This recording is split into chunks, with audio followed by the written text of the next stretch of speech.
Ang ating pangunahing karakter ay nagising sa katawan ng isang absolute loser na noble na si Liam. Nang mapagtanto niya na siya ngayon ay nasa katawan ng isang bata, agad siyang nagpanik. Pinagalitan siya ng kanyang ama dahil sa ginagawa niyang eksena, ngunit dahil maganda ang mood ng kanyang ama sa araw na iyon, sinabihan lamang siya na umupo at huwag maging isang malaking disappointment. Hindi pa rin makapaniwala si Liam na totoo ang lahat ng ito, kaya inisip niyang baka magising siya sa totoong buhay kalaunan. Ngunit kinabukasan, nagising siyang si Liam Hamilton pa rin, kaya napilitan siyang tanggapin na ito na ang kanyang bagong buhay. Ilang sandali pa, pumasok sa kanyang silid ang personal niyang maid upang tulungan siyang magbihis. Kaya't nagtanong si Liam sa kanya ng ilang bagay at nalaman na siya pala ang fifth son ng isang count, at ang party na ginanap kahapon ay para sa pagdiriwang ng kapanganakan ng kanyang bagong silang na kapatid na babae. Sa sumunod na araw, nagkaroon ng pag-uusap si Liam at ang kanyang nakatatandang kapatid na si Bruno upang subukang maintindihan pa ang kasalukuyan niyang buhay. Natuklasan niyang si Bruno ay ang fourth son ng pamilyang Hamilton, isang noble family. Ngunit napag-alaman rin niya na nasa bingit na ng pagkawala ang kanilang status bilang noble. May patakarang umiiral upang maiwasan na ang mga noble families ay maging parang mga entitled Karens. Ang patakarang ito ay nagsasaad na ang bawat noble family ay kailangang makagawa ng isang dakilang bagay sa loob ng 3 henerasyon. Kung hindi, tatanggalin ang kanilang noble status at sila'y ibababa bilang mga commoner. Napag-alaman na ang Hamilton family ay nasa kanilang third generation na walang anumang malaking nagawa, dahilan kung bakit ang kanilang ama at ang panganay na anak na si Albrevet ay lubhang kinakabahan. Gusto nilang makagawa ng kontribusyon sa lipunan upang mapanatili ang kanilang status bilang noble. Si Bruno, sa kabilang banda, ay walang pakialam kahit mawalan pa siya ng status bilang noble at maging isang commoner, dahil siya'y isang chill na tao na hindi nag-aalala sa mga ganitong bagay. Nagulat si Liam sa pagiging kalmado ni Bruno sa sitwasyon, ngunit sa totoo lang, wala rin siyang pakialam. Kakadating lang niya kahapon sa buhay na ito, kaya wala pa siyang ideya kung ano ang dapat niyang gawin. Sa gitna ng kanilang usapan, dumating ang kanilang guro at inanunsyo na magsisimula na ang magic lectures nila. Nang marinig ni Liam ang salitang magic, tumayo siya agad mula sa kanyang upuan at tinanong kung talaga bang matututo siyang gumamit nito. Nagulat si Bruno sa sigasig ni Liam, kaya sinabi niya na may mga grimoires sa family storeroom at maaaring tingnan ni Liam ang mga iyon kung gusto niya. Gayunpaman, binalaan siya ni Bruno na huwag masyadong umasa dahil karamihan sa mga tao ay walang aptitude para sa magic. Kahit ganoon, hinikayat siya ng magic instructor na pag-aralan ito dahil mahalaga ang pag-unawa sa magic kahit hindi niya ito magamit. Pumunta si Liam sa kanyang maid at humiling na ipakita sa kanya kung nasaan ang mga grimoires. Dinala siya ng maid sa mansion study, at labis siyang humanga sa dami ng kaalaman na naroon. Habang naghahanap, nakakita siya ng isang libro tungkol sa basic fire magic. Binuksan niya ito at nagdesisyong subukan ang mga nakasulat na tagubilin. Sa kanyang unang pagtatangka, nagawa ni Liam na makalikha ng apoy sa dulo ng kanyang daliri, na talagang kahanga-hanga para sa isang baguhan. Pagkatapos nito, pumunta siya sa opisina ng kanyang ama upang humingi ng pahintulot na gamitin ang Grimoire Library, ngunit hindi siya gustong kausapin ng kanyang ama. Kaya, sa halip na mag-usap, padabog na sinabi ng kanyang ama na maaari niyang gawin ang kahit anong gusto niya. Bagamat medyo nakakapanlumo ang interaksyon nila ng kanyang ama, ang mahalaga ay nakuha ni Liam ang pahintulot na gamitin ang Grimoire Library. Sa mga sumunod na araw, ginugol ni Liam ang kanyang oras sa pagmaster ng lahat ng basic elemental spells. Kalaunan, natutunan niya kung paano i-cast ang mga ito nang hindi na kailan ganing basahin ang Grimoire, na labis na ikinagulat ni Bruno dahil hindi siya marunong gumamit ng magic kahit kaunti. Sinabi ni Bruno na kahanga-hanga si Liam, at malamang na makikilala siya balang araw. Gayunpaman, nagtanong si Bruno tungkol sa motibasyon ni Liam at tinanong kung kaya ba siya nagsusumikap matutunan ang magic ay dahil nais niyang maging susunod na family head. Dagdag pa ni Bruno, kung iyon ang layunin niya, maaaring maging target siya ng kanilang nakatatandang kapatid. Ngunit sinabi ni Liam na wala siyang interes sa politika ng kanilang pamilya. Sa totoo lang, iniisip lang niyang, cool, ang magic. Dahil na-master na niya ang lahat ng novice spells, nagpa siya siyang magsimula ng ice magic. Habang palabas siya ng library, bigla siyang pinatawag ng kanyang ama. Narinig ng kanyang ama ang tungkol sa talento ni Liam sa magic, at kahit wala siyang pakialam sa anak ilang araw na ang nakalipas, bigla siyang naging interesado kay Liam. Humingi siya ng magic demonstration, kaya ipinakita ni Liam na kaya niyang gumamit ng magic nang hindi binubuksan ang grimoire.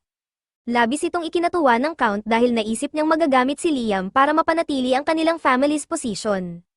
Sinabi ng kanyang ama na maaari niyang gamitin ang anumang resources na kailangan niya para sa kanyang magic studies. Bigla namang dumating ang ulat na may isang tao na nakita sa kanilang lupain. Inutusan ng Count ang mga sundalo na magmabalisa upang hulihin ang lalaki. Mukhang malaking banta ang taong ito, ngunit walang pakialam si Liam dahil wala naman itong kinalaman sa kanya. Bumalik siya sa kagubatan upang magpraktis ng kanyang magic. Habang naglalakad siya sa kagubatan, nakita niya ang isang lalaki na nakaupo sa ilalim ng puno. Mukha itong kinakabahan at tinanong si Liam kung miyembro ba siya ng Hamilton family at naroon para hulihin siya. Kinumpirma ni Liam na miyembro nga siya ng Hamilton family, ngunit sinabi niyang wala siyang interes na hulihin ito dahil hindi niya alam kung sino ang lalaki. Laking ginhawa ng lalaki nang marinig ito, ngunit napansin niyang may dalang grimoire si Liam. Tinanong ng lalaki kung nag-aaral ba siya ng magic, at kinumpirma ito ni Liam. Sinabi rin niya na magpapraktis siya dahil ang patuloy na practice ang susi sa pagpapahusay. Bago umalis si Liam, tinanong siya ng lalaki kung gusto niyang matuto ng mas epektibong paraan ng paggamit ng magic. Napukaw nito ang interes ni Liam kaya tinanong niya kung ano ang ibig sabihin ng lalaki. Ipinakita ng lalaki ang isang teknik na nagpapahintulot na gumamit ng 5 iba't ibang klase ng magic ng sabay-sabay. Labis na humanga si Liam at tinanong kung maaari siyang turuan ng mabilis na magic lesson. Nagulat ang lalaki sa pagiging magalang ni Liam, dahil karamihan sa mga noble ay kilalang arogante. Pero naiiba si Liam, marahil dahil bago pa lang siya sa mundong ito. Sa unang leksyon, ipinaguhit ng lalaki kay Liam ang 2 diagram sa lupa ng sabay. Nagawa ito ni Liam ng mahusay kaya't inutusan siyang mag-cast ng 2 spells ng sabay, isang flame cutter sa kanan at isang fireball sa kaliwa. Pagkatapos i-visualize ang spells, nagawa ni Liam ang sabay na pagcast sa unang subok, na labis na ikinabilib ng lalaki. Ipinasubok ng lalaki na mag-cast ng 3 spells ng sabay. Sa una, mukhang gumagana ito, ngunit biglang naubos ang kanyang magic, kaya nabigo siya. Sinabi ng lalaki na ang dahilan ay kulang pa ang magic power ni Liam para mapanatili ang simultaneous cast. Pinaliwanag din ng lalaki na ang multi-spell casting technique ay gumagana lamang sa prime numbers. Maaari kang gumamit ng 1, 2, at 3 spells ng sabay, ngunit hindi gagana ang 4 na spells kahit anong gawin mo. Ang limitasyon ng lalaki ay 13 spells ng sabay, na sobrang kahanga-hanga, ngunit dahil sa laki ng kanyang magic power, kaya pa niyang umabot sa 6 kung gugustuhin niya. Dahil sa patakaran ng prime number rule, hindi makakapag-activate si Liam ng mas mataas na semo casting hanggang ang kanyang magic power ay kaya nang suportahan ang 17 spells. Sa ngayon, si Liam ay 12 spells pa lang ang kaya, ngunit naniniwala ang lalaki na, sa pamamagitan ng maayos na training routine, may aangat ni Liam ang kanyang magic power sa matataas na antas. Upang tulungan siya, iniaalok ng lalaki ang isang espesyal na ring. Ang ring na ito ay parang isang malaking grimoire at mayroong iba't ibang spells na nakaimbak dito, kaya maaaring pag-aralan ni Liam ang mga iyon anumang oras. Masiglang isinuot ni Liam ang singsing, at higit sa 300 spells ang nagsimulang pumasok sa kanyang isipan. Labis siyang nasasabik na subukan ng mga ito kaya tumingin siya sa kagubatan at inactivate ang windshot spell, na lumikha ng isang malakas na ihip ng hangin. Tuwang-tuwa si Liam sa naging resulta kaya bumaling siya sa lalaki upang pasalamatan ito, ngunit biglang wala na ang lalaki. Nang biglang dumating ang maid ni Liam, binalaan siya nito na delikado ang magpagala-gala sa kagubatan mag-isa sa ngayon. Ayon sa maid, may isang kaina-hinalang tao na pinaghahanap, kaya pinayuhan niya si Liam na mag-ingat sa pakikipag-usap sa mga estranghero. Bukod doon, dala rin ng maid ang isang grimoire na nais ng kanyang ama na ibigay kay Liam. Iniabot niya ito kay Liam bago bumalik sa mansyon. Pagkaalis ng maid, muling lumitaw ang lalaki sa likuran ni Liam. Agad siyang tinanong ni Liam kung saan siya nagpunta kanina. Sinabi ng lalaki na hindi siya umalis, gumamit lamang siya ng invisibility magic upang manatiling nakatago dahil hindi siya maaaring makita ng iba sa lugar na iyon. Pag-usapan man iyon, napansin ng lalaki ang bagong grimoire na nakuha ni Liam. Sinabi niya na mukhang kawili-wili ang librong iyon at inalok siyang turuan ng isang trick. Pinagbukas niya si Liam ng grimoire at sinabing subukang mag-summon ng isang spirit habang suot ang singsing na ibinigay sa kanya. Sinubukan ito ni Liam at nag-summon siya ng fire spirit, ngunit sa halip na manatili ito sa labas, na-absorb ito sa singsing. Inulit niya ito sa iba pang elemental spirits, at lahat ng ito ay naimbak sa singsing. Ngayon, maaari niyang hingin ang tulong ng mga spirits anumang oras. Pagkatapos mag-train ni Liam, napansin niyang wala na ang lalaki at sa pagkakataong ito, siguradong hindi na siya babalik. Bago umalis ang lalaki, iniwan niya ang isang mensahe para kay Liam na isinulat sa lupa. Ipagpatuloy mo ang iyong pag-eensayo sa magic at tiyak na magiging isang dakilang salamangkero ka sa hinaharap. At, huwag mo akong isusumbong ha, kung may magtanong, sabihin mo na wala ako dito. Bagamat kaunti lamang ang alam ni Liam tungkol sa lalaking iyon, hindi may kakaila na mas marami siyang natutunan sa hapong iyon kaysa sa maaaring matutunan niya ng mag-isa. Kaya't mula noon, kinilala niya ang lalaki bilang kanyang master at magpasawalang hanggan siyang magpapasalamat sa kanya. Isang buwan ang lumipas mula nang unang makilala ni Liam ang kanyang master. Sa panahong iyon, naging mas consistent siya sa kanyang training, at ngayon ay mas bihasa na siya sa paggamit ng kanyang magic. Isang araw, lumapit si Bruno kay Liam at nagulat nang makita na nakagawa si Liam ng white charcoal gamit lamang ang magic. Ang white charcoal ay mas mainit ang pagkasunog kumpara sa ordinaryong charcoal at hindi ito naglalabas ng usok. Napakakagamit nito, ngunit halos imposible itong gawin ng walang special furnace at extreme precision. Kaya't labis ang paghanga ni Bruno na nagawa ito ni Liam nang walang anumang kagamitan, kundi magic lang. Napansin din ni Bruno ang isang bag na puno ng Elcro crystals, mga crystals na nakakatulong sa pag-restore ng nagamit na magic power. Tinanong niya si Liam kung siya rin ba ang gumawa ng mga iyon. Kinumpirma ni Liam na siya nga, bagamat aminado siyang nahirapan siyang ma-perfect ang proseso noong una. Kinakailangan kasi nito ang sabay-sabay na paggamit ng 5 klase ng magic, ngunit sa huli ay nakuha niya rin ang tamang paraan. Masaya si Bruno na makita ang talento ng kanyang nakababatang kapatid. Ipinahayag niya na malamang kaya na ni Liam na tumayo sa sarili nitong mga paa. Bilang Polem, sinabi ni Bruno na ikakasal na siya kaya hindi na siya madalas na makikita sa mansyon. Nabigla si Liam dahil iyon ang unang beses na narinig niya ang tungkol sa kasal ni Bruno. Ipinaliwanag ni Bruno na ikakasal siya sa isang mababang ranggo na noble family. Bagamat mas maliit ang yaman ng pamilya ng mapapangasawa niya kumpara sa Hamilton family, magkakaroon naman siya ng mas malaking kalayaan, kaya masaya siya sa kasunduan. Hindi alam ni Liam kung ano ang mararamdaman tungkol dito, ngunit sinabi niyang masaya siya para kay Bruno. Bago umalis, binigyan ni Bruno ng payo si Liam, sinabi niya na ang kanilang ama ay talagang nais magkaroon ng anak na babae upang maipakasal ito sa royal family at mapanatili ang status ng Hamilton family bilang nobility. Ngunit dahil lalaki si Liam, itinuring siya ng kanilang ama bilang isang failure, at nagpa siya itong subukang muli na magkaroon ng anak na babae.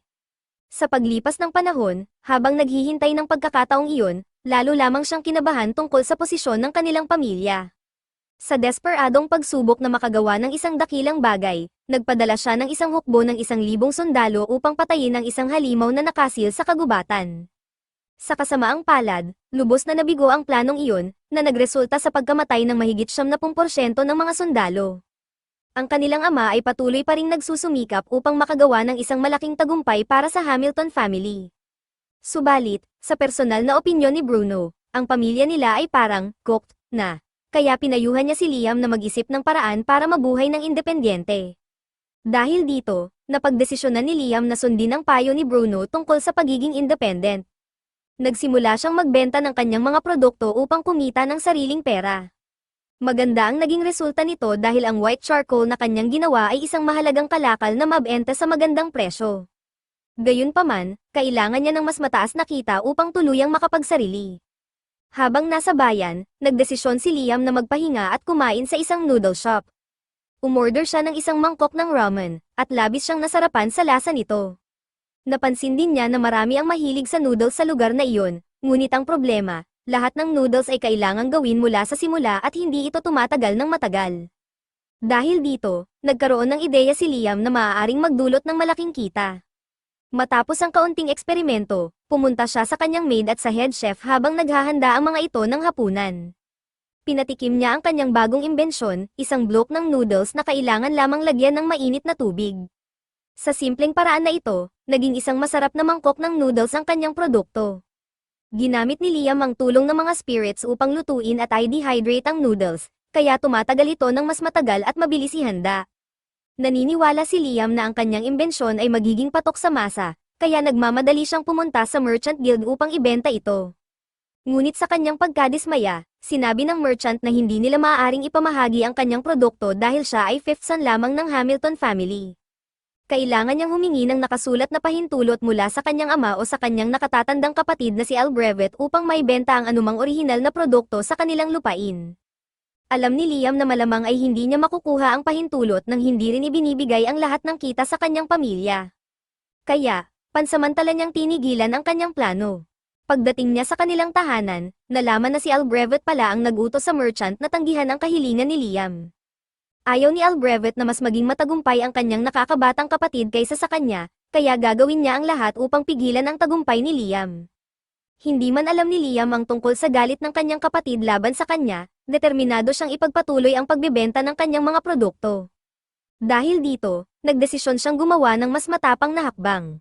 Nilagyan niya ng maraming produkto ang isang item box na ginawa gamit ang singsing ng kanyang master.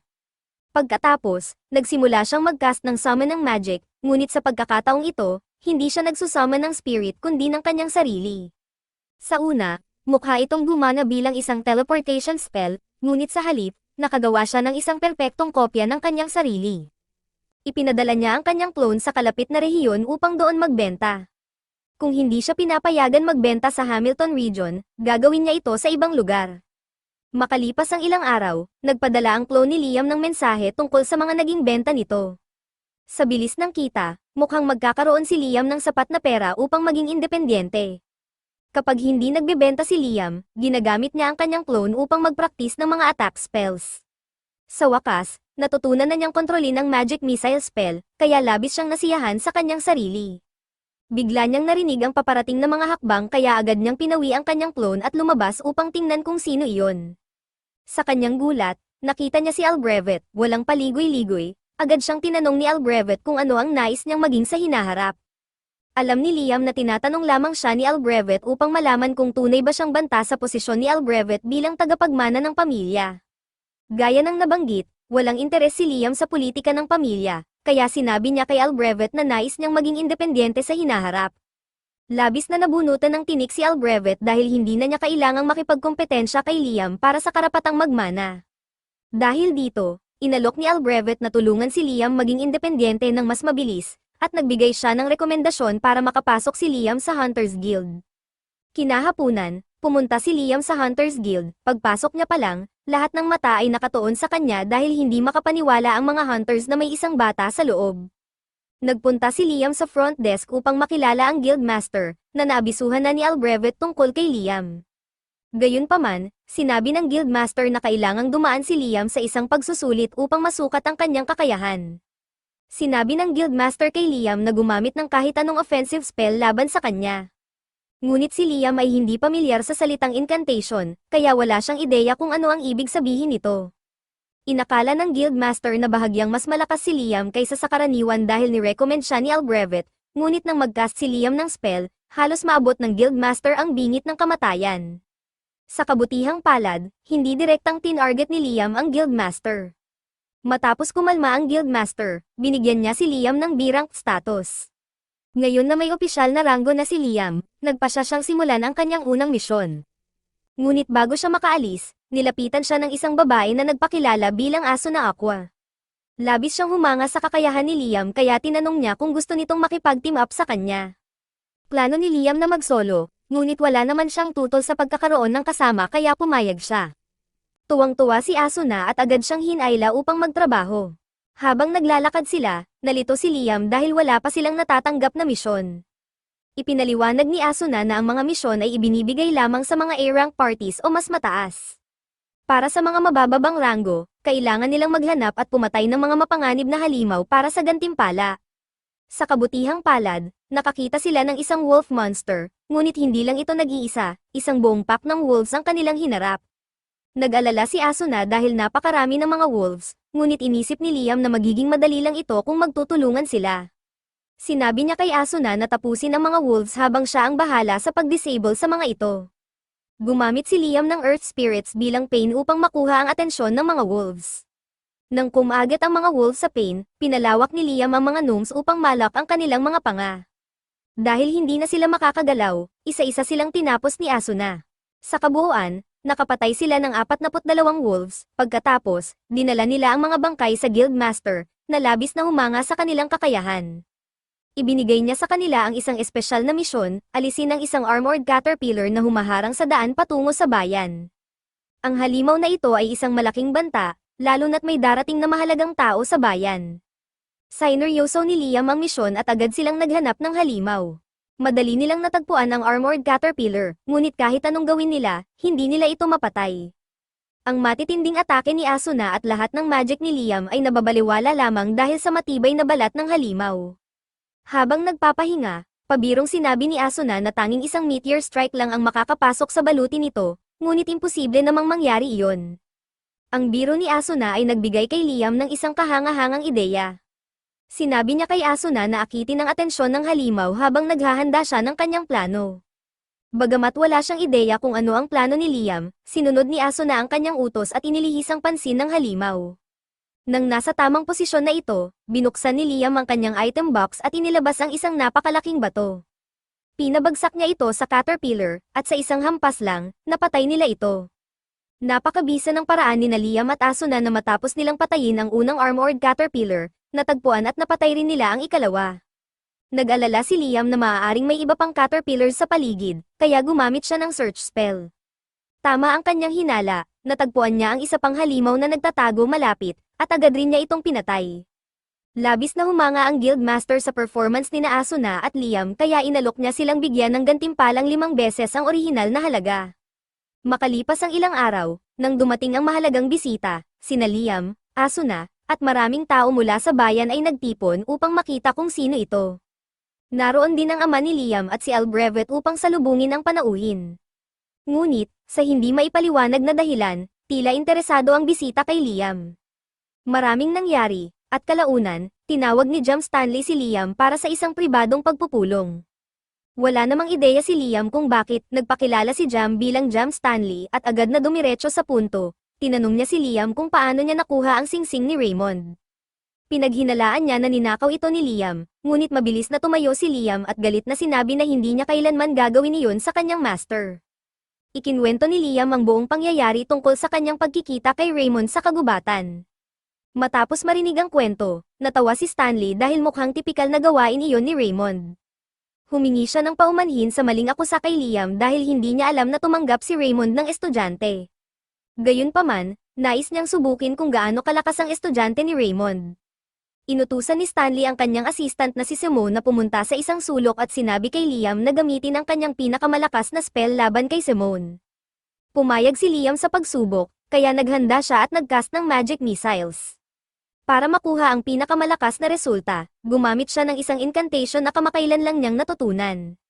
Ang incantation ay nag-a-amplify ng magic power na ginamit sa spell, at para maging mas epektibo, kailangang may personal na kahalagahan ang mga salitang ginagamit dito para sa caster. Kaya, sinimulan ni Liam ang incantation sa pamamagitan ng pagbanggit sa mga pangalan ng kanyang paboritong idols. Epektibo ang incantation dahil ang kanyang spellcasting ay lumakas mula sa karaniwang 7 missiles patungo sa 11 missiles ng sabay. Sa kasamaang palad, hindi nakayanan ni Simone ang lakas ng spell. Tumagos ito sa kanyang shield at tinamaan siya, labis na humanga si Jam Stanley sa kakayahan ni Liam na mag-cast ng high-volume magic, kaya inalok niya si Liam ng gantimpala, ang pagiging isang knight. Ang pagiging knight ni Liam ay nangangahulugan na siya ngayon ay opisyal na independyente. Dahil dito, malamang ay titigil na si Albrevet sa pagbabantay sa kanya, dahil hindi na siya itinuturing na banta sa pagmana ng pamilya. Alam ni James na malapit niyang kaibigan si Raymond, kaya batid niya na mahilig itong maglaro ng mga practical jokes. Tinanong niya si Liam kung may nangyari bang kakaibang biro mula kay Raymond kamakailan. Nang banggitin ito, naalala ni Liam ang nangyari habang siya ay nagsasanay upang ma-master ang kanyang item box. Ginamit niya ito upang alisin ang tubig sa isang lawa sa kagubatan, at doon niya natagpuan ang isang liham na iniwan ni Raymond. Ang liham ay naka-address kay Liam at sinabing nais ni Raymond na bigyan siya ng 100 kilo ng ginto bilang graduation gift. Gayunpaman, ang lahat ng ginto ay lumubog sa ilalim ng lawa, kaya nagpa siya si Raymond na gawing gold dust ang ginto at ihalo ito sa ilog. Sa tingin ni Liam, sayang lang ang ginto na itinapon sa ilog, ngunit ayon kay James, kung kilala niya si Raymond, malamang may mas malalim na dahilan ito kaysa sa simpleng biro.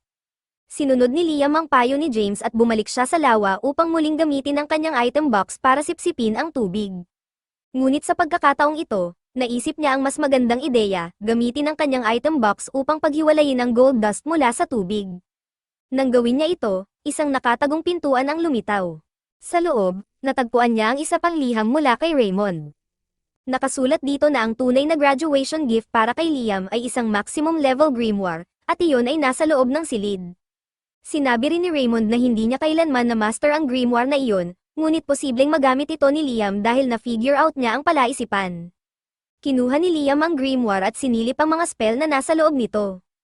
Isang spell ang nakakuha ng kanyang atensyon, ang Another World.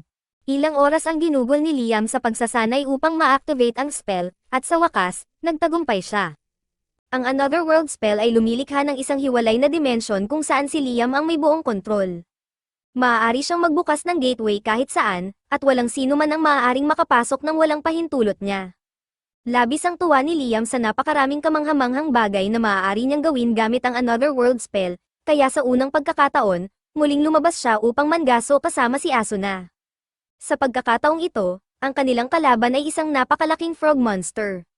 Sinubukan muna ni Liam na atakehin ito gamit ang kanyang fire spirits, ngunit hindi sapat ang lakas ng mga iyon upang patayin ang Palaka. Bilang ganti, nagsimulang mag-charge ng ultimate attack ang halimaw. Bago sila tamaan, mabilis na hinayla ni Liam si Asuna papasok sa kanyang pocket dimension. Dahil dito, pareho silang nailigtas mula sa electrocution ng Palaka. Nang maubos ang enerhiya ng halimaw, agad nila itong tinapos. Pagkaraan ng ilang sandali, bumalik sila sa guild dala ang Frog's Magic Stone. Hindi makapaniwala ang guildmaster na nagawa nilang tapusin ang misyon. Ang quest na iyon ay A-rank, kaya inakala niyang maghihirap sila. Ngunit tila napakadali nito para kay Liam, nainis si Asuna sa guildmaster dahil patuloy nitong binibigyang diin si Liam, na parabang siya lang ang nagtatrabaho, kahit na lumaban din si Asuna.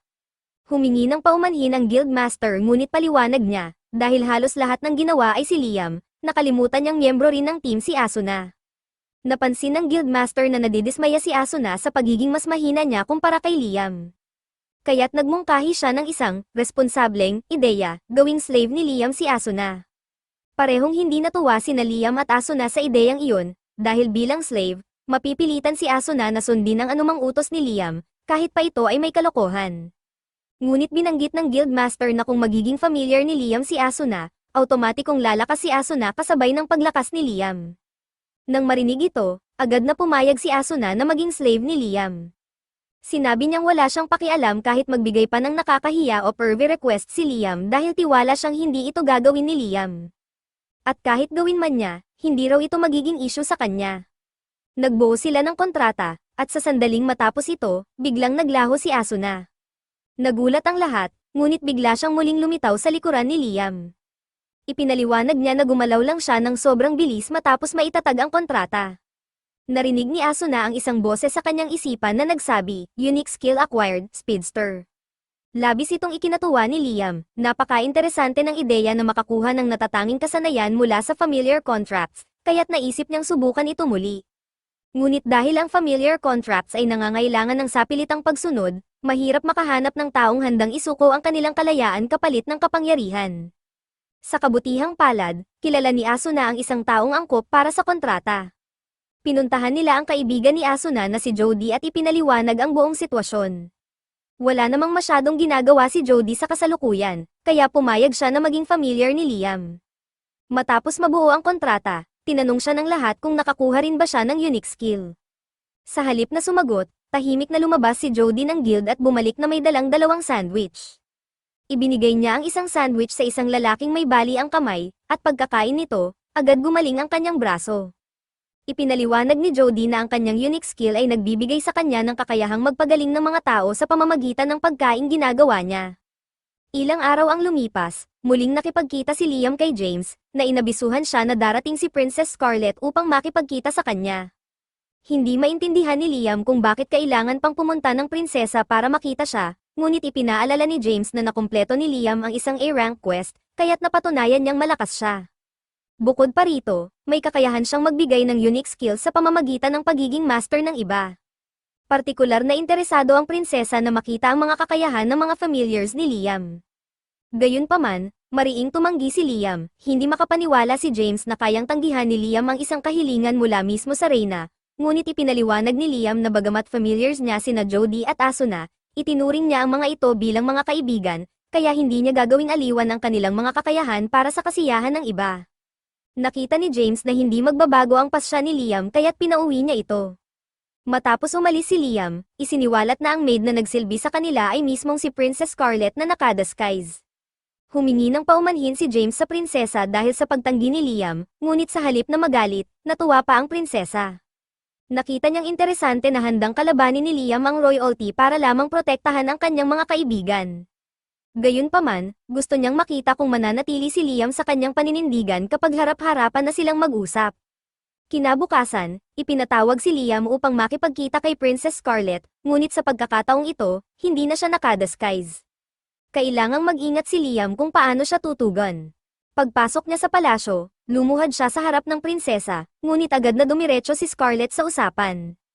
Ipinatawag niya ang isang upuan para kay Liam at binanggit na narinig niya ang tungkol sa pagkatalo ni Liam sa isang armored caterpillar at isang higanteng palaka. Partikular siyang humanga na nagawa ni Liam patayin ang palaka nang hindi gumagamit ng high-level magic, isang bagay na hindi pa nagagawa ng kahit sino. Gayunpaman, mas interesado si Scarlet sa mga familiars ni Liam. Hiniling niya na ipakita sa kanya ang kanilang mga kakayahan. Ramdam ni Liam na ginagamit ng prinsesa ang kanyang awtoridad upang pilitin siyang sumunod, ngunit hindi niya matanggap ang kahilingan nito. Tinanong ni Scarlet kung talagang tatanggihan niya ang isang direktang utos mula sa isang noble, ngunit kahit ano pa ang kahinatnan, nanatiling matatag si Liam sa kanyang sagot. Mariin niyang tinanggihan ang kahilingan ng prinsesa. Para kay Liam, hindi niya gagawing aliwan ang kanyang mga kaibigan, kahit pa siya'y harapin ang galit ng prinsesa. Sa gulat ni Liam, biglang tumawa ng malakas si Princess Scarlet. Sinabi niya na si Liam ang kauna-unahang tao na kanyang nakilala na nananatiling tapat sa kanilang prinsipyo kahit paharapin ang mataas na awtoridad. Labis siyang natuwa at napahanga kaya nais niyang bigyan ng gantimpala si Liam. Ipinahayag niya na simula sa araw na iyon, si Liam ay bibigyan ng title bilang isang baron. Nagulat si Liam at halos hindi makapaniwala, sa kanyang pananaw, wala siyang nagawang karapat-dapat upang makakuha ng ganoong karangalan. Ngunit si Scarlet ay nagustuhan si Liam, at dahil siya ang prinsesa, magagawa niya ang anumang nais niya. Dagdag pa rito, sinabi ni Scarlet na ang pagkakaroon ni Liam ng sariling title ay magdudulot ng pagbaba ng status ng kanyang pamilya bilang nobility, isang bagay na hindi alintana ng prinsesa. Ngunit may isa pang regalo si Scarlet para kay Liam, isang familiar contract grimoire. Labis na nasabik si Liam sa regalong ito, higit pa sa kanyang pagkatuwa sa pagiging isang baron.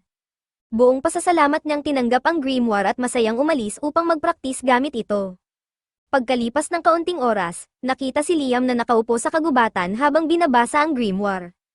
Madali niyang nagamit ang mga spells mula sa aklat, ngunit alam niyang hanggang hindi niya ito tuluyang namamaster, ang mga contracts na gagawin niya gamit ito ay pansamantala lamang. Habang nagsasanay siya, napansin niyang papalapit si Bruno. Nagulat siya dahil matagal nang ikinasal at umalis ng bahay si Bruno. Tinanong niya kung bakit naroon ang kanyang kapatid, ngunit sinabi lang ni Bruno na wala siyang partikular na dahilan, gusto lang niyang makipagkita kay Liam at personal na batiin ito sa pagiging isang baron. Sinabi ni Bruno na ito ay isang malaking tagumpay, at idinagdag pa niya na sa teknikal na aspeto, mas mataas na ngayon ang ranggo ni Liam kaysa sa kanilang ama. Nalito si Liam at tinanong kung paano iyon nangyari, dahil alam niyang ang kanilang ama ay isang count at siya ay isang baron lamang. Ipinaliwanag ni Bruno na bagamat mas mababa ang ranggo ng baron kaysa sa count, ang bansang ito ay may kakaibang sistema ng paghahati ng nobles. May dalawang kategorya, ang mga nakamit ang kanilang mga titulo sa sarili nilang pagsusumikap, at ang mga nagmana ng kanilang titulo. Siyempre, mas mataas ang tingin sa mga taong nakamit ang kanilang titulo sa sariling kakayahan. Hindi alam ni Liam na ganoon ang sistema, gayunpaman, hindi siya masyadong naapektuhan nito. Kahit na ngayon ay mas mataas na ang kanyang ranggo kaysa sa kanilang ama, mas interesado siya sa patuloy na pag-aaral ng magic kaysa sa politika ng nobility. Habang naglalakad si Liam sa mga pasilyo, nadaanan niya si Albrevet at binati ito. Ngunit sa halip na bumati pabalik, bastos na iniwasan ni Albrevet si Liam. Naiwan si Liam na nagtataka kung bakit galit na galit ang kanyang kapatid. Samantala, si Albrevet ay nagngangalit sa galit, hindi niya matanggap na ang bobo niyang nakakabatang kapatid ay biglang sumisikat at nag-uumapaw sa mga tagumpay. Habang naglalakad, narinig niya ang usapan ng ilang maids tungkol sa mga kamanghamanghang nagawa ni Liam kamakailan. Labis itong ikinainsulto ni Albrevet, kaya't sinigawan niya ang mga ito, sinasabing, kung sa tingin ninyo'y napakahusay ni Liam, bakit hindi na lang kayo magtrabaho para sa kanya? Napansin ng mga maids na halata ang pagseselos ni Albrevet, kaya't agad silang humingi ng paumanhin para hindi siya lalong magalit. Ngunit hindi pa natatapos si Albrevet, tinanong niya ang mga ito kung sa tingin nila ay mas mahusay si Liam kaysa sa kanya.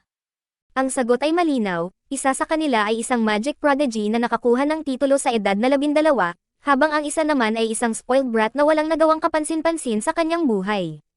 Ngunit, dahil gusto ng mga maids na manatili sa trabaho nila, sinabi na lang nila kay Albrevet na siya ang mas mahusay. Nag-walk out si Albrevet na galit, determinado siyang patunayan na mas magaling siya kaysa kay Liam, kaya't nanumpa siyang gagawa rin ng isang makabuluhang bagay. Kinabukasan, nakipagkita si Liam kina Asuna at Jody sa bayan. Napansin nilang naging sikat na sila sa mga tao, karamihan ay dahil sa kagandahan ni na Jody at Asuna. Tuloy, halos lahat ng lalaki sa paligid ay masamang nakatingin kay Liam dahil sa inggit. Pagkatapos ng ilang usapan, iminungkahi ni Liam na bumuo sila ng isang party para maging opisyal ang kanilang grupo. Gayunpaman, hindi niya gustong pilitin ang dalawa na gawin ang ayaw nila, kaya tinanong niya kung okay lang ito sa kanila. Wala namang dahilan sina Asuna at Jody para tumanggi, kaya pumayag sila na bumuo ng party kasama si Liam. Kinahapunan, nagtungo ang grupo sa kagubatan para sa isang misyon. Gumamit si Jody ng kanyang bow and arrow upang tamaan ang isang wolf sa leeg. Habang mahina na ang halimaw, mabilis na tumakbo si Asuna at tinapos ito gamit ang kanyang espada. Pinuri ni Liam si Asuna dahil napansin niyang mas bumilis ito mula nang maging familiar niya. Samantala, napansin ni Jody ang malaking pagbabago sa sarili niya. Wala na siyang old lady vision dahil sa kontrata na para bang bumalik siya sa kanyang kabataan. Tinanong ni Liam kung palaging mabuti ang pagkakaroon ng mas malinaw na paningin. Ayon kay Jody, hindi siya kailanman tatanggi sa mas maayos na paningin, lalo na't isa siyang archer. Dahil dito, tinaas ni Liam ang kanyang kamay at nagcast ng isang enhancement spell sa mga mata ni Jody.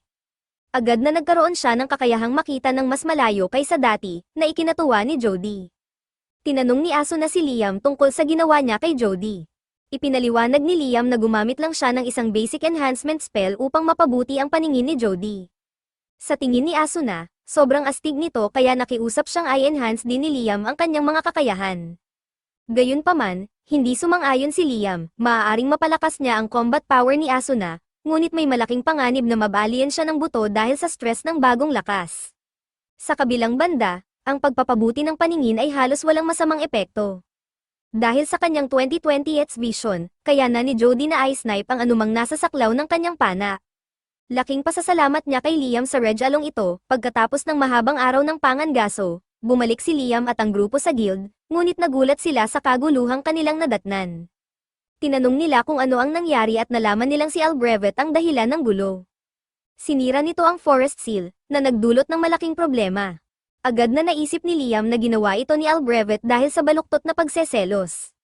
Sa tingin ni Liam, bahagi ng kasalanan ay nasa kanya, kaya't nagmadali siyang pumunta sa kagubatan upang tingnan ang sitwasyon. Pagdating nila roon, mas malala pa ang kanilang nadatnan kaysa sa inaasahan. 12 ng sundalo ang sugatan, at marami na ang namatay. Laking pagkasindak ni Liam, napansin niya si Albrevet na nakahiga sa lupa, sugatan. Agad niyang nilapitan upang alamin ang kalagayan nito. Ngunit nang makita siya ni Albrevet, bigla itong nagwala at sinabing hindi pa siya nabigo. Bigla, kinuha ng guildmaster ang isang patpat at tinapak sa ulo si Albrevet upang patahimikin ito. Sabi niya, sapat na ang kaguluhan sa paligid at hindi na nila kailangan ng mas maraming kalituhan mula kay Albrevet. Matapos alisin si Albrevet, lumapit ang guildmaster kay Liam at sinabing mabuti na lang at dumating siya. Tinanong ni Asuna kung ano ang nangyayari, kaya ipinaliwanag ng guildmaster na ang halimaw na Dragonfiend Raiden ay dati nang nakasil sa kagubatan na ito, salamat sa pagsisikap ng lolo ni Liam. Ngunit dahil sa kabiguan ni Albrevet na patayin si Raiden, nawala ang seal, at ngayon ay nakawala si Raiden.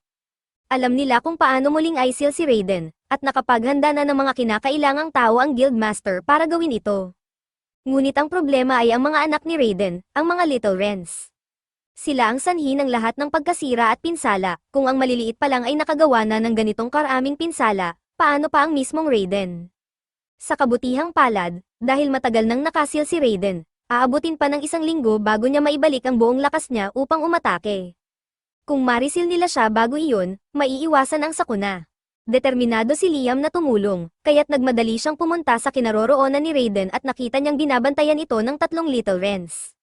Ang mga Little Wrens ay hindi ganoon kalalaki, kaya't nagpa siya si Asuna na subukan ang kanyang swerte at umatake.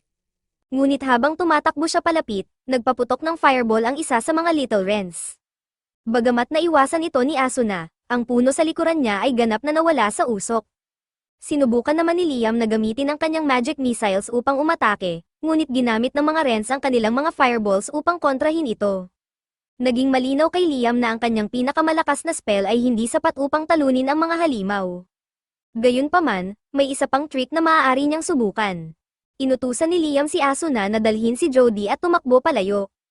Habang papalapit ang lahat ng Little Wrens kay Liam, binuksan niya ang kanyang Another World Gate at hinayaan silang mahulog dito. Agad silang natrap sa loob ng hiwalay na dimensyon. Hindi makapaniwala ang Guildmaster na nagawa ni Liam talunin ang tatlong Little Wrens ng mag-isa, at maging si Liam ay nagulat dahil muntik na siyang matalo. Ngayon na wala nang makakapigil sa kanila, inutusan ng Guildmaster ang lahat na simulan na ang resilang kay Raiden. Habang abala ang iba, bumalik sina Asuna at Jody sa tabi ni Liam. Lubos siyang na-relieve na ligtas ang dalawa, tinanong nila si Liam tungkol sa spell na ginamit niya upang talunin ang mga Little Wrens. Ipinaliwanag ni Liam na ang ginamit niya ay isang spell na lumilikha ng isang separate dimension. Sinabi niya na natrap niya ang mga Little Wrens sa loob nito, at walang panganib na makatakas ang mga ito. Sa kanyang kasalukuyang antas ng mastery, anumang nasa loob ng dimensyon ay mawawala kapag isinara niya ang gate. Biglang narinig ni Liam ang isang boses sa kanyang isipan, at sa sumunod na segundo, nahila siya papunta sa isip ni Raiden. Tinawag siya ni Raiden bilang isang human with an immense soul at tinanong kung sino siya talaga. Ngunit naguluhan si Liam sa tanong, dahil sa pagkakaalam niya, isa lang siyang ordinaryong tao. Bagamat iyon ang sinabi ni Liam, hindi kumbinsido si Raiden. Malinaw niyang nakikita na ang katawan at kaluluwa ni Liam ay hindi tugma. Napagtanto ni Liam na maaaring tinutukoy ni Raiden ang katotohanang siya ay reincarnated sa katawan ni Liam Hamilton. Nagtaka si Liam kung alam ni Raiden ang dahilan sa likod nito, ngunit sa kasamaang palad, wala rin itong ideya. Gayunpaman, sinabi ni Raiden na sigurado siyang magiging kakaiba at kapanapanabik ang buhay ni Liam.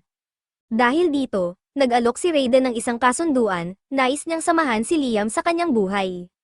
Nangako siyang hindi siya magdudulot ng anumang pinsala kay Liam o sa mga tao sa paligid niya kung papayag si Liam. Sa katunayan, inalok pa niyang tulungan si Liam na mas paunlarin ang kanyang mga kakayahan. Hindi naramdaman ni Liam ang anumang galit o masamang intensyon mula kay Raiden, kaya't sa huli, pumayag siya sa kasunduan.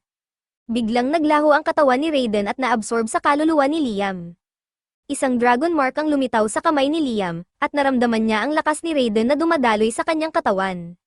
Upang subukan ang kanyang bagong kakayahan, agad siyang nag-cast ng magic missile patungo sa langit. Ang resulta ay mas malakas kaysa dati, na nagpapatunay na ang lakas ni Raiden ay ngayon ay bahagi na niya. Sa kanyang gulat, napagtanto ni Liam na kayanan niyang mag-control at mag-fire ng 17 spells ng sabay-sabay. Tiyak na dahil ito sa power boost na ibinigay ni Raiden sa kanya. Ngunit ang paggamit ng lakas ni Raiden ay may negatibong epekto, lahat ng tao sa paligid ni Liam ay nakakaranas ng matinding sakit ng ulo dahil sa sobrang densidad ng kanyang mana. Napansin ni Liam ang paghihirap ng mga tao at agad niyang naintindihan na ang kanyang mana ang sanhi. Agad niyang sinupil ang kanyang mana at humingi ng paumanhin sa kanyang kawalang ingat. Bilang pagpapakita ng kanyang sinseridad, inalok niya ang Guildmaster ng 10 kilo na gold dust at sinabi sa kanya na gamitin ito para sa paggamot ng mga nasugatan sa labanang ito. Kinagabihan, nagkaroon ng pulong si Liam at ang kanyang ama. Lubos ang pasasalamat ng kanyang ama sa ginawa ni Liam dahil naiwaksi nito ang isang malaking sakuna na maaaring idinulot ng kawalang pananaw ni Albrevet. Narinig rin niyang nananatili pa rin sa bayan si James, kaya malamang ay makarating agad ang balita tungkol sa tagumpay ni Liam sa Royal Capital. Nang gabing iyon, natulog si Liam ng mahimbing, ngunit paggising niya kinaumagahan, napansin niyang 2 bagong spells ang lumitaw sa kanyang isipan. Mabilis siyang tumakbo palabas upang subukan ang mga ito. Matapos ang ilang oras ng pagsasanay, nagawa niyang gamitin ang isa sa mga spells at nakapag-summon siya ng isang Little Raiden. Bagamat kasalukuyan itong mukhang isang cute na alaga, may potensyal itong maging kapaki-pakinabang sa labanan kapag mas na-practice pa ni Liam ang paggamit nito. Habang naglalaro si Liam kasama ang Little Raiden, biglang lumapit mula sa likuran si Princess Scarlet. Agad niyang nakilala ang magic na ginamit ni Liam, isang holy magic. Alam na ni Scarlet na kahanga-hanga si Liam, ngunit hindi niya akalaing magagawa nitong gumamit ng holy magic sa murang edad. Gayunpaman, hindi iyon ang dahilan ng pagbisita ni Scarlet. Naroon siya upang personal na ibigay ang gantimpala ni Liam para sa pagkatalo sa Dragon Fiend. Gusto niyang bigyan si Liam ng mas mataas na titulo ng nobility, ngunit matindi ang pagtutol ng ibang nobles.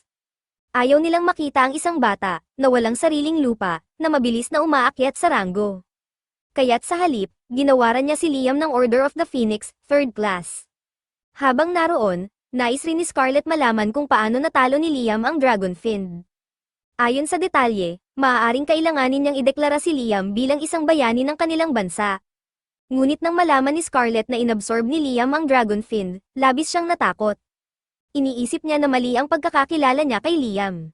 Ngunit sa kabilang banda, kakakita lang niyang gumamit si Liam ng Holy Magic, kaya maaaring hindi naman ganon kasama, anuman ang kanyang nararamdaman.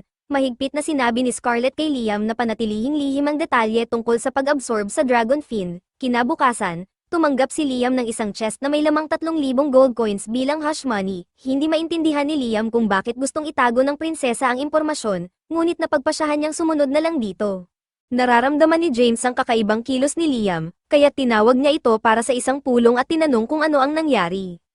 Sinubukan ni Liam na itanggi na mayroong espesyal na nangyari, ngunit dahil sa malaking halaga ng hush money na ibinigay ng prinsesa, naging malinaw na may malaking lihim siyang itinatago.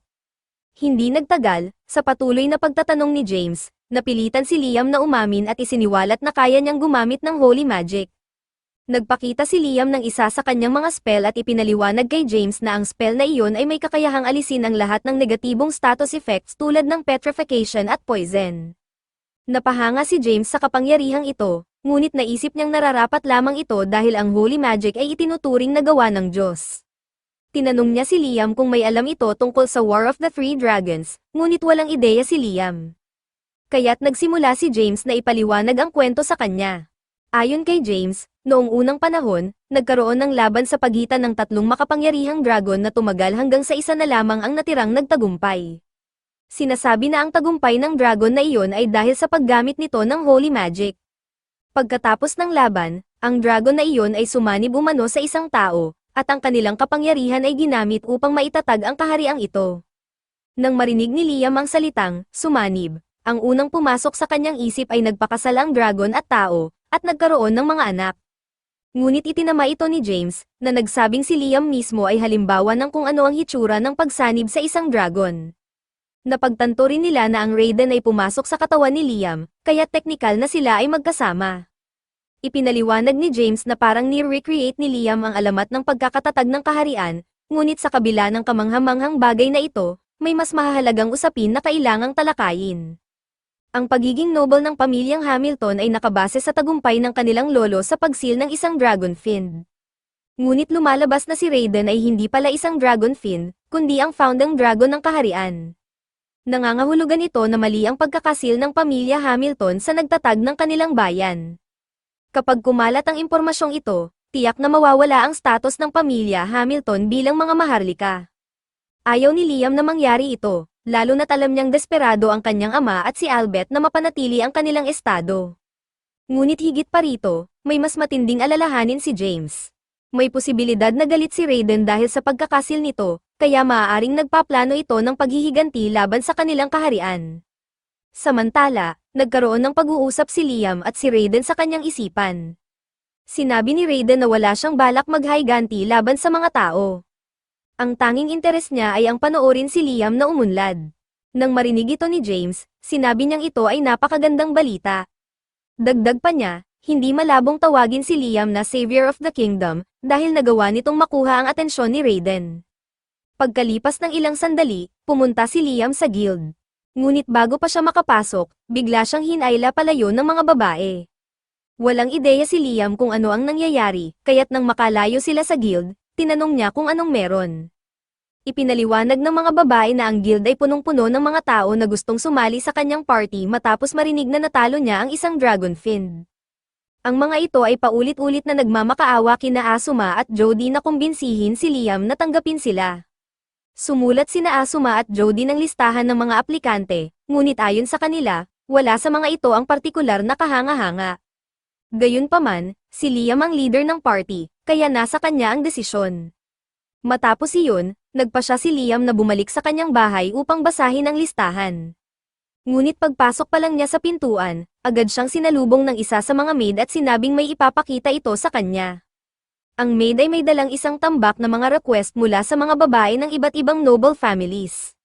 Lahat sila ay nais maging asawa ni Liam. Inaasahan na ni Liam na may ganitong mangyayari dahil sa kanyang kasikatan, ngunit hindi niya inaasahan na ganito karami ang magiging interes sa kanya. Kahit ang kanyang kapatid ay nagdala na rin ng liham, bagamat hindi ito para sa kanyang sariling kasal, kundi para sa isa sa mga kamag-anak ng pamilya kung saan siya ikinasal. Habang naroon, tinanong siya ni Bruno kung ano ang ginawa niya, dahil hindi normal na makatanggap ng ganito karaming marriage proposals kahit pa nakatalo siya ng dragon. Ang tanging mga taong nakakaalam tungkol sa kakayahan niyang gumamit ng holy magic ay ang prinsesa at si James. Ngunit dahil binayaran siya ng prinsesa ng malaking halaga bilang hush money, naisip ng ibang nobles na tiyak na mayroong mahalagang bagay tungkol kay Liam.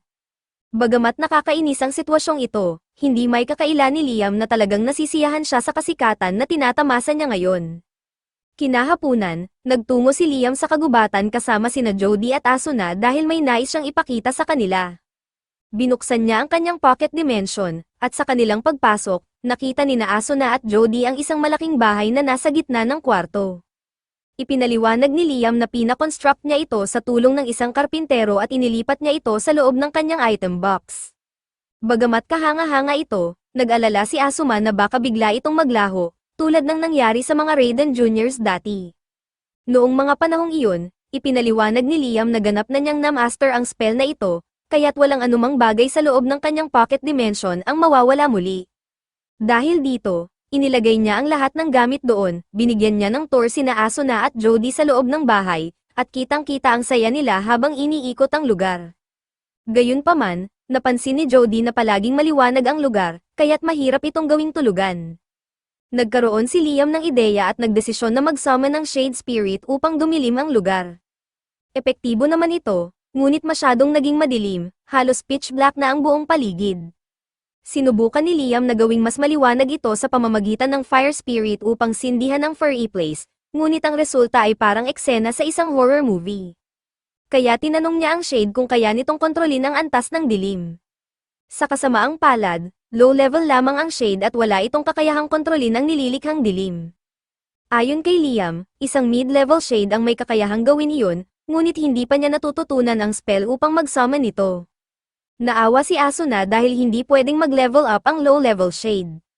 Doon naalala ni Liam na ang kanyang familiar contracts ay may kakayahang mag-level up ng mga espiritu. Gumawa siya ng kontrata sa Shade, at sa wakas, nag-level up ito at naging mid-level Shade.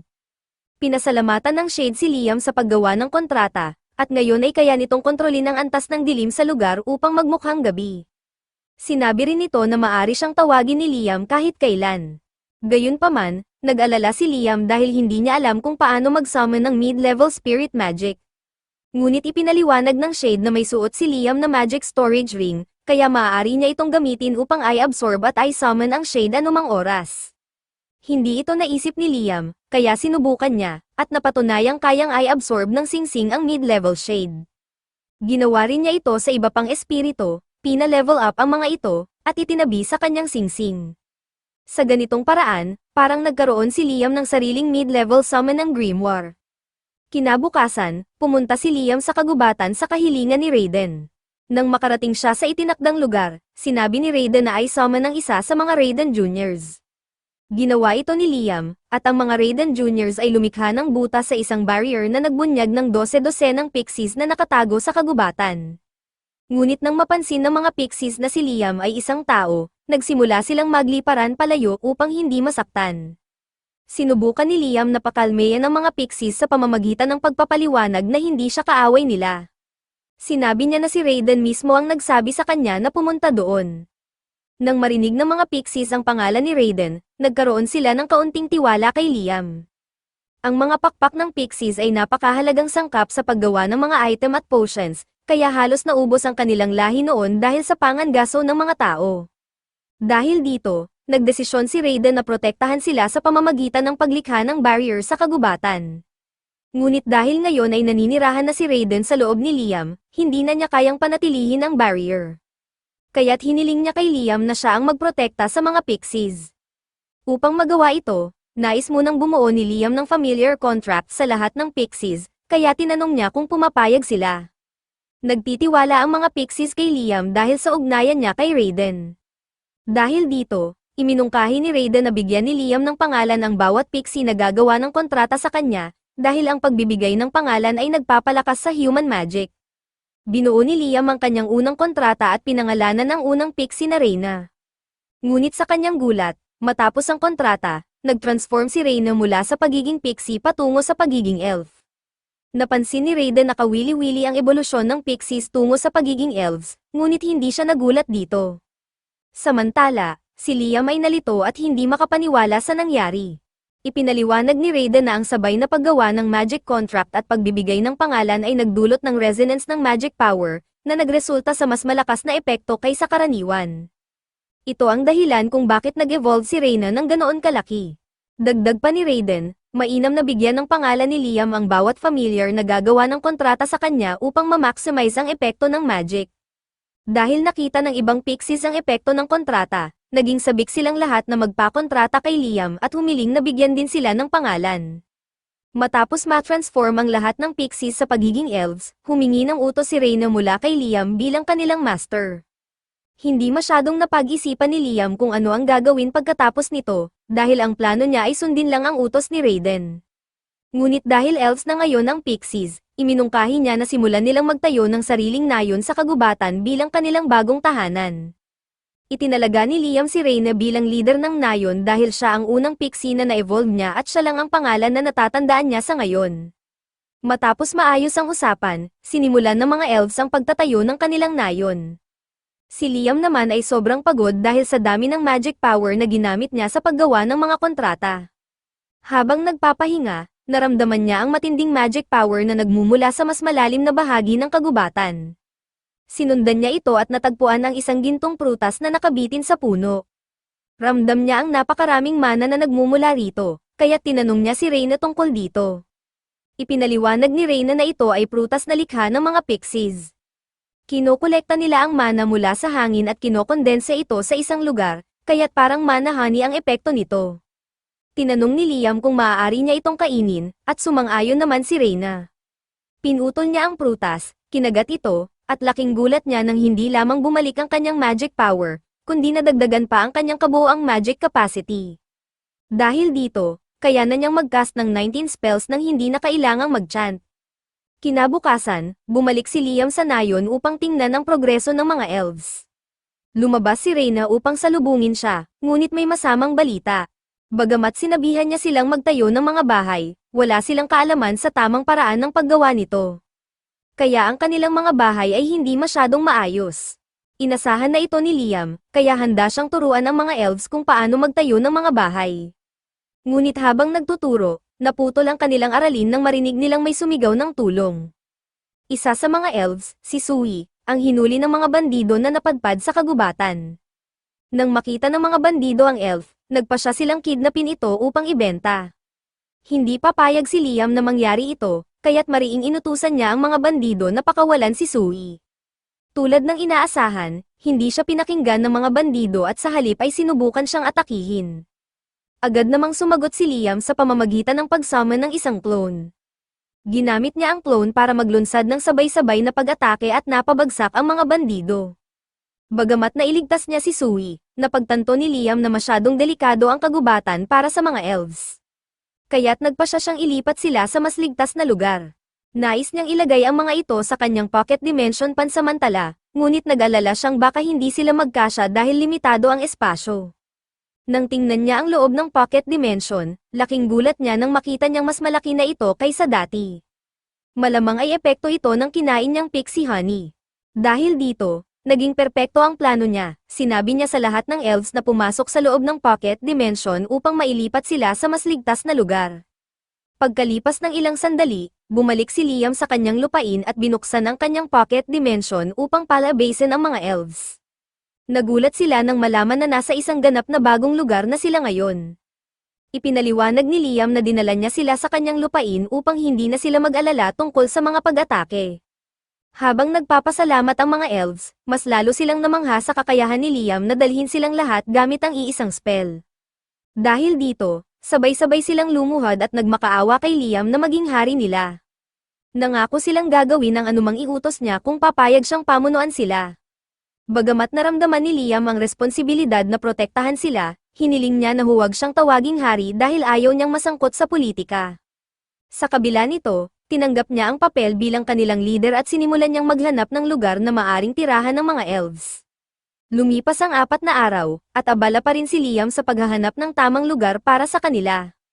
Sa panahong ito, walang tigil niyang pinag-aralan ang bagong magic na itinuro ni Raiden. Nang tuluyan niya itong matutunan, pinapila niya ang lahat ng elves at ginamit ang spell upang i-teleport sila ng 100 kilometro mula sa kanilang kinalalagyan patungo sa isang lugar na tinatawag na Sealed Islands. Ang lugar na ito ay seliado ni Raiden noong unang panahon, ngunit pinahintulutan niyang gamitin ito ni Liam at ng mga elves. Kung maglalakad sila papunta rito, aabutin sila ng 4 na araw, ngunit dahil sa bagong teleportation magic ni Liam, nagawa nilang makarating doon agad. Sinabi niya sa mga elves na maaari na silang manirahan sa lugar na ito, ngunit kailangan pa rin niya ng tulong para maipatayo ang kanilang mga bahay. Pansamantala, iniwan niya ang isang Raiden Jr. upang protektahan ang mga elves habang wala siya. Pagkatapos nito, nag-teleport si Liam pabalik sa kanyang tahanan. Pagdating niya, binisita siya ng prinsesa upang tanungin kung nabanggit ba ni Raiden ang tungkol sa Promised Lands. Hindi alam ni Liam ang tungkol dito, ngunit sinabi niyang pinahintulutan siya ni Raiden na gamitin ang lugar na tinatawag na Sealed Lands. Dahil dito, hiniling ng prinsesa na dalhin siya roon. Pumayag si Liam, ngunit humingi rin siya ng kapalit. Hiniling niyang dalhin ng prinsesa ang isa sa mga court engineers dahil may proyekto siyang nais tapusin. Ngunit sa halip na ang tunay na engineer, gumawa si Liam ng clone ni Golak at ginamit ang teleportation magic upang dalhin ang clone at ang prinsesa sa Sealed Lands. Pagdating sa Sealed Lands, sigurado ang prinsesa na ito na nga ang Promised Lands. Ikinwento niya ang alamat na nagsasabing ang kaligtasan ng sangkatauhan ay matatagpuan sa Promised Lands, at ang singsing na dala niya ang susi. Ang singsing na ito ay nasa royal family sa loob ng maraming henerasyon, ngunit bigla itong nag-react kay Liam. Nang hawakan ito ni Liam, isang malaking bahagi ng lupain ang nagsimulang umangat sa kanyang utos.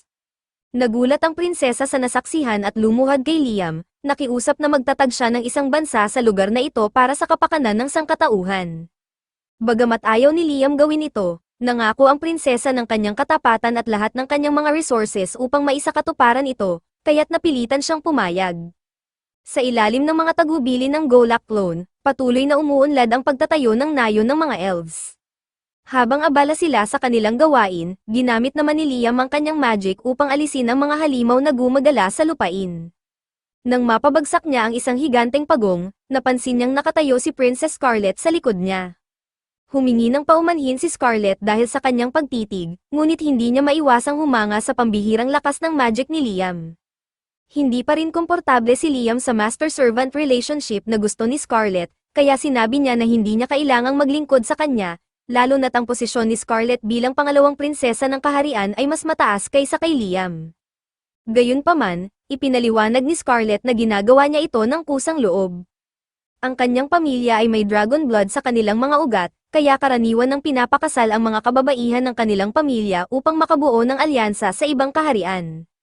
Mas gugustuhin na lang niyang maglingkod sa Dragon God Raiden kaysa manatiling prinsesa ng kaharian. Nang makita kung gaano ka-devoted si Scarlet, nagustuhan siya ni Raiden at sinabi nitong maglakad siya ng 1 kilometro sa hilaga dahil may bagay doon na maaaring magustuhan niya. Sinunod ni na Scarlet at Liam ang direksyon ni Raiden, at sa gitna ng kagubatan, natagpuan nila ang pasukan sa isang sinaunang ruins. Pagpasok nila sa loob, natuklasan nila ang isang metal dragon na nakaupo sa gitna ng silid. Sa kanilang paglapit, nagising ang dragon at mukhang handa itong umatake. Agad na tinanong ni Liam si Raiden kung ano ang nangyayari. Ipinaliwanag ni Raiden na ang metal dragon ay isa sa mga tagapagbantay na nilikha niya, at tiyak na aatakihin nito sila. Gayunpaman, sinabi ni Raiden na kung maalis ni Liam ang isa sa mga sinaunang letra sa noo nito, magiging Masoner ang alaga ito. Mukhang madali naman ang plano, kaya't nag-teleport si Liam papunta sa noo ng dragon. Gamit ang isang Holy Lance, matagumpay niyang tinusok ang isa sa mga letra, dahilan upang ma-deactivate ang defense mode ng dragon. Pagkatapos nito, ang dragon ay nag-react sa dragon blood na dumadaloy sa katawan ni Scarlet at nagpa siya itong sumunod sa kanya. Masaya namang tinanggap ni Scarlet ang Dragon Guard bilang kasamahan. Gayunpaman, nang sinabi ni Liam na nais niyang bumalik sa ibabaw, sinabi ni Scarlet na mananatili muna siya roon upang bantayan ang dragon hanggang sa ganap na gumaling ito mula sa sugat na sanhi ng atake ni Liam. Hindi pa rin sanay si Liam sa ideya na may isang mahalagang tao tulad ni Scarlet na naglilingkod sa kanya. Sinabi ni Raiden na ang solusyon ay maging isang taong kasing halaga rin ni Scarlet upang hindi na ito maging awkward. Ngunit aminado si Liam na hindi ganoon kadaling gawin iyon. Biglang naramdaman ni Liam ang isang kaguluhan mula sa direksyon ng nayon na itinatayo ng mga elves. Nag-teleport siya papunta roon upang tingnan ang nangyayari at sa kanyang pagkabigla, natagpuan niya ang nayon na wasak na wasak. Ipinaliwanag ng mga elves na ang nagwasak nito ay isang grupo ng mga wolfmen na bigla ang umatake. Habang nag-uusap, bumalik ang mga wolfmen at iginiit na umalis sila sa Holy Land na iyon kaagad. Napansin ni Liam na nagkamali ang mga wolfmen at napagkamalan silang mga intruder, kaya sinubukan niyang ipaliwanag na binigyan sila ng permiso ni Raiden upang manatili roon. Ngunit bago pa siya makapagsalita, biglang umatake ang isa sa mga wolfmen, kaya't napilitan si Liam na mag-teleport at gumamit ng kaunting magic para depensahan ang sarili.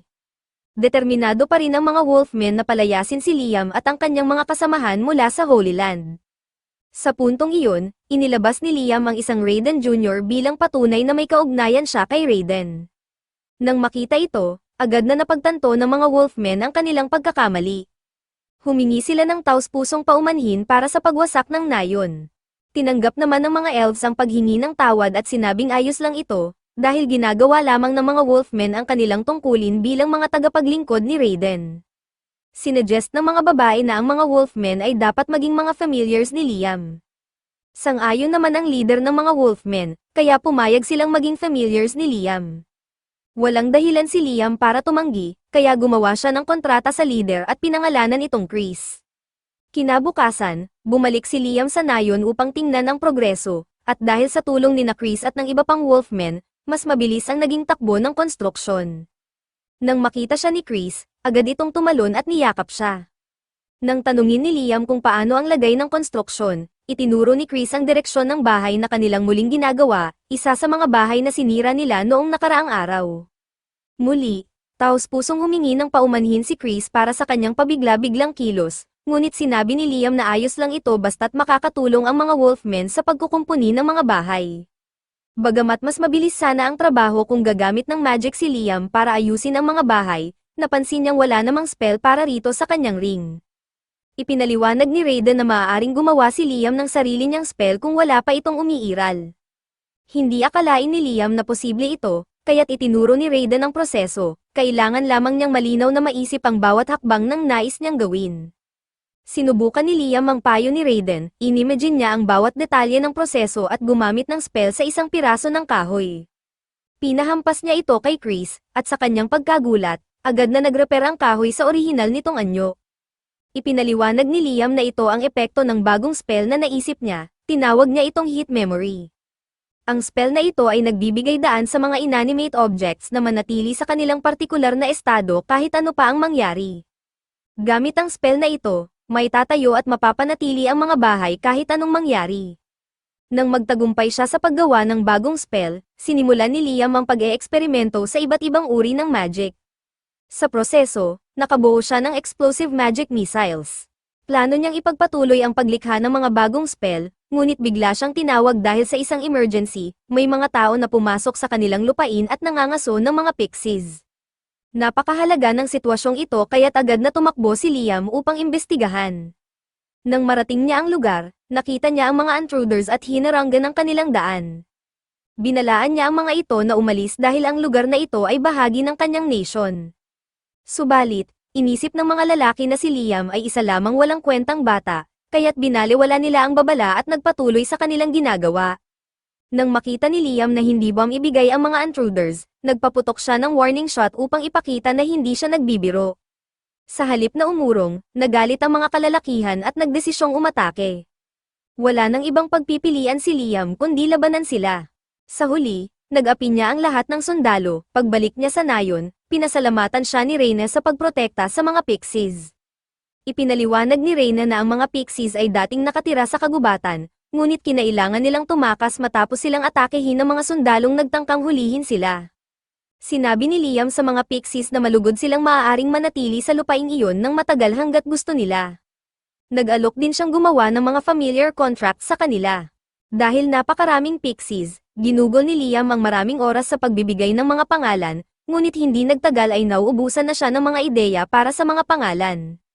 Kinabukasan, tinawag ni Liam ang mga babae sa kanyang pocket dimension para magpulong. Ipinakita niya ang helmet ng isa sa mga sundalo at tinanong kung may alam sila tungkol dito. Agad na nakilala ni Scarlett ang crest sa helmet bilang pagmamay-ari ng kaharian ng paa. Katulad ng mga kaharian ng Junel at Quist, ang paa ay isa sa mga kaharian na nakapalibot sa Promised Land. Ipinapahiwatig nito na ang mga lalaking umatake kahapon ay malamang mga paa scouts, at kung totoo ito, hindi magtatagal ay darating din ang mga scouts mula sa Junel at Quist. Ipinunto ni Scarlett na dati ay nahahati ang mga kahariang ito ng isang lambak, ngunit ngayon nawala na ang illusion barrier ni Raiden, maaaring sinusubukan nilang angkinin ang lupain para sa kanilang mga sarili. Para maiwasan ang ganitong sitwasyon, iminungkahi ni Scarlett na ang tanging paraan upang permanenteng mapigilan ang sinuman sa pag-angkin ng Promised Lands ay ang pagtatatag ni Liam ng isang bansa dito. Bagamat nag-aalangan, sumang-ayon si Liam, sinimulan ni Scarlett na alista ang mga kailangan upang makabuo ng isang bansa, lupa, tao, at kapangyarihan. Mayroon na si Liam ng lupa, at dahil sa tumataas niyang kasikatan, tiyak na maraming tao ang susunod sa kanya. Ang tanging problema na lang ay ang pagkakaroon ng sapat na military power upang maprotektahan ang lupain kahit wala siya roon. Sa puntong ito, nagboluntaryo si Chris na pangunahan ang depensa ng Promised Land. Nangako siyang papatayin ang sinumang tatangkang umatake. Bagamat hindi sang-ayon si Liam sa marahas na tono ni Chris, alam niyang ang mga Wolfmen ay natural na mahusay sa labanan. Kaya't nagdesisyon siyang ipagkatiwala ang seguridad ng lupain ito kay Chris at sa kanyang mga kasamahan. Sinabi ni Scarlett kay Liam na ang kailangan lang niyang gawin ay ipagpatuloy ang pagpapatayo ng kanyang nayon habang ipinapakita ang kanyang lakas sa pamamagitan ng pagtataboy sa mga kaaway. Sa kalaunan, mapagtatanto ng mga kalapit na kaharian na mas kapaki-pakinabang na makipag-alyansa sa kanya kaysa labanan siya. Sumang-ayon ang lahat sa planong ito, gayunpaman, kinabukasan, mas mabilis na umusad ang mga pangyayari kaysa inaasahan ni Liam. Dumating ang isang lalaki na nagpakilala bilang Leonardo, isang noble mula sa kaharian ng Jill, na ipinadala ng kanilang hari upang makipagkita kay Liam. Ipinaliwanag ni Leonardo na ang kaharian ng Jill ay ayaw makipaglaban kay Liam, kaya narito siya upang mag-alok ng alyansa. Bilang bahagi ng alok, handa ang hari ng Jill na ihandog ang kamay ni Princess Scarlett kay Liam sa kasal. Bagamat nagtataka si Liam dahil wala pa siyang nagagawa upang maging karapat-dapat sa ganoong alok, napagtanto niyang maaaring nalaman na ng kaharian ng Jill na ang Promised Lands ay may kaugnayan sa Dragon God. Maaaring sinusubukan nilang makuha ang kanyang pabor dahil dito. Gayunpaman, hindi pa rin siya sigurado kung ano ang gagawin, kaya naisipan niyang gumawa ng telepathy spell upang tanungin si Scarlett tungkol dito. Sinabi ni Scarlett na dapat niyang tanggapin ang alok. Kung sila'y magpakasal, makakabili sila ng hindi bababa sa kalahating taon para mapalawak ang kanilang bansa. Sinunod ni Liam ang kanyang payo at sinabi kay Leonardo na magiging karangalan niya ang pakasalan si Princess Scarlett. Gayunpaman, hiniling niyang ipagpaliban ang kasal ng isang taon upang maitaguyod niya ng buo ang kanyang bansa upang maging karapat-dapat sa royal family. Naiintindihan naman ito ni Leonardo at umalis upang iparating ang sagot ni Liam sa hari. Matapos maayos ang bagay na ito, napagpasyahan ni Liam na bisitahin ang mansion ni Princess Scarlett sa royal capital. Dahil napakahaba ng biyahe, ginamit niya ang kanyang clone bilang escort ni Scarlett pabalik sa capital. Nang makarating ang clone, ginamit nito ang teleportation magic upang dalhin ang totoong Liam roon. Ngayon na nakarating na si Liam sa mansion ni Scarlett, maaari na siyang bumalik dito anumang oras. Ngunit dahil ito ang unang beses niyang makarating sa royal capital, ninais niyang mag-sightseeing. Gayunpaman, bilang pinuno ng ibang bansa, kailangang panatilihin ni Liam ang mababang profile upang maiwasan ang anumang hindi kinakailangang atensyon. Habang nasa mansion, inimbitahan ni Scarlett si Liam sa loob upang magtsaa. Ngunit bago pa man siya makapasok, naramdaman ni Liam ang presensya ng enerhiya ni Raiden na nagmumula sa lugar. Tinanong niya si Scarlett kung may anumang bagay sa loob na maaaring konektado kay Raiden. Napansin ni Scarlett na may isang bagay na tumutugma sa deskripsyong iyon, kaya't dinala niya si Liam sa cathedral ng mansion. Doon, ipinakita niya ang isang estatwa ni Raiden na napreserba ng kanyang pamilya sa loob ng maraming henerasyon. Laking gulat ni Raiden nang makita ang estatwa dahil matagal na niya itong nakalimutan, libu-libong taon na ang nakalilipas. Sinabi niya kay Liam na lumapit at gumamit ng isang all-clear spell. Nang gawin ito ni Liam, nagliwanag ang estatwa at ang enerhiya nito ay lumipat sa katawan ni Scarlet. Napansin ni Scarlet na ngayon ay nakasuot siya ng isang makapangyarihang armor, at naramdaman niya ang isang napakalakas na enerhiya na dumadaloy sa kanyang katawan. Sinubukan niyang gamitin ang isa sa mga spell ni Liam, ang Holy Lance, at nagawa niyang ilunsad ito. Ngunit pagkatapos nito, labis siyang napagod dahil nagamit niya ang lahat ng kanyang mana. Sa kabila nito, kahanga-hangang nagawa niyang gamitin ang spell, lalo na't imposible itong gawin dati. Ipinaliwanag ni Raiden na ang armor na suot ni Scarlet ay dinisenyo upang palakasin ang kakayahan ng sinumang nagsusuot nito, at binibigyan din sila ng kakayahang gumamit ng ilan sa mga holy spells ni Raiden. Ngunit sinabi rin ni Raiden na ang katawan ni Scarlet ay hindi pa sapat na malakas upang ma-handle ang buong potensyal ng armor. Ang suot ni Scarlet ay ang Golden Armor, ang pinakamalakas sa lahat ng armors na nilikha ni Raiden. Ayon kay Raiden, maaaring kayanin ni Scarlet ang mga mababang ranggo ng armor, ngunit ang mga ito ay nawala na sa mga labanan sa nakaraan. Gayunpaman, hindi iyon problema kay Liam, sinabi niya na kung nagawa ni Raiden ang armor noon, kaya niyang i-recreate ito upang magamit ni Scarlet ang kapangyarihan nito nang walang panganib. Nagustuhan ni Raiden ang sigasig ni Liam kaya sumang-ayon siyang tulungan ito sa paggawa ng armor. Ipinaalam niya kay Liam na ang unang kailangan ay ang High Mithril, isang bihirang materyal. Tinanong ni Liam si Scarlet kung kaya ba niyang kumuha ng High Mithril, at sinabi niyang hindi ito magiging problema. Sa ganoon, nagsimula agad si Liam sa trabaho, kasama ang gabay ni Raiden, upang muling likhain ang armor na angkop sa kakayahan ni Scarlet. Matapos ang ilang araw ng masipag na trabaho, sa wakas ay nagawa na ni Liam ang isang armor na akma para kay Scarlet. Binigay niya ito sa kanya upang subukan. Una, kailangan ni Scarlet na bumuo ng kontrata sa armor, kaya sinabi ni Liam na patakan ito ng kaunting dugo mula sa kanyang katawan. Matapos gawin ito ni Scarlet, muling binalot ng magic armor ang kanyang katawan. Sa pagkakataong ito, nagawa na niyang gamitin ang mga holy spells ni Raiden nang hindi nawawalan ng lakas. Impresyonado si Raiden sa kakayahan ni Liam na gayahin ang disenyo ng kanyang armor ng ganoon kadali. Habang nasa paksa, ibinahagi ni Raiden ang kwento tungkol sa pinakamakapangyarihang armor na ginawa niya noon, ang Ruin Guardian. Ito ang armor na ginamit niya noong War of Gods, at hinikayat niya si Liam na subukan ito dahil naniniwala siyang kaya niya itong gamitin. Nag-teleport pabalik sa nayon sina Liam at Scarlet, at pinatakan ni Liam ng isang patak ng dugo ang Ruin Guardian statue bago bumuo ng kontrata rito. Agad na naging isang armor ang Guardian, at sinuot ito ni Liam. Nang maisuot niya ang armor, nagawa niyang mag-cast ng 37 magic spells ng sabay-sabay.